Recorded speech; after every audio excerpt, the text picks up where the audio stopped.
హిందూపురంలోని ఎన్.ఎస్.ఎస్.పి.ఆర్. ప్రభుత్వ మహిళా డిగ్రీ కళాశాలలో ఇంటర్మీడియట్ పూర్తి చేసిన విద్యార్థినులకు నైపుణ్య శిక్షణ అందిస్తున్నారు. ఇందులో భాగంగా ఉచితంగా బేసిక్ కంప్యూటర్స్ మరియు స్పోకెన్ ఇంగ్లీష్ సర్టిఫికెట్ కోర్సులను బోధిస్తున్నారు. జూలై 11న ప్రారంభమైన ఈ శిక్షణ 2 నెలల పాటు కొనసాగుతుంది మరియు దీనికి అనూహ్యమైన స్పందన లభించింది. ప్రస్తుతం 150 మంది విద్యార్థినులు ఇందులో శిక్షణ పొందుతున్నారు. కళాశాల ప్రిన్సిపాల్ ప్రగతి మాట్లాడుతూ, ఈ కార్యక్రమం రాష్ట్రంలోనే మొదటిసారిగా ప్రారంభించబడిందని తెలిపారు. ఉద్యోగ అవకాశాలు మరియు ముఖ్య ప్రకటనలు. రాష్ట్ర ప్రభుత్వం మండలానికి ఒక్కో జూనియర్ కళాశాల ఏర్పాటు చేయాలని నిర్ణయించడంతో పాఠశాల విద్యాశాఖ హైస్కూల్ ప్లస్లకు దాదాపు 1000 మంది అతిథి అధ్యాపకులను నియమించనుంది. అనంతపురం జిల్లాలో ఆగస్టు 29న ఉద్యోగ మేళా జరగనుంది.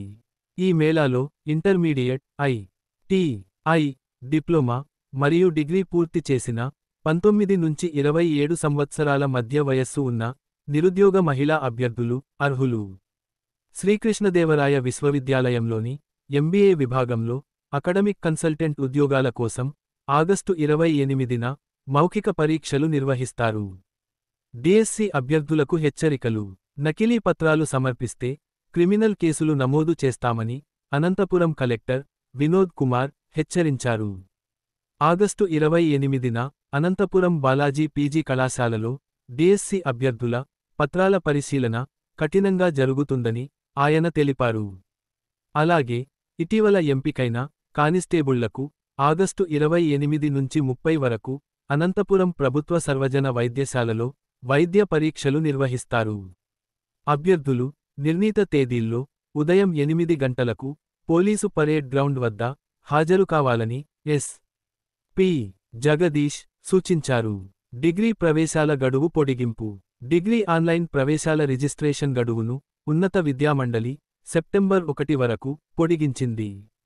వెబ్ ఐచ్ఛికాలను నమోదు చేసుకోవడానికి సెప్టెంబర్ 2 వరకు అవకాశం ఉంది. సీట్ల కేటాయింపు సెప్టెంబర్ 6న మరియు తరగతులు సెప్టెంబర్ 8 నుంచి ప్రారంభమవుతాయి. ఉమ్మడి అనంతపురం జిల్లాలోని ఉర్దూ పాఠశాలలకు డి.ఐ.ఓ.గా దావూద్ నియమితులయ్యారు.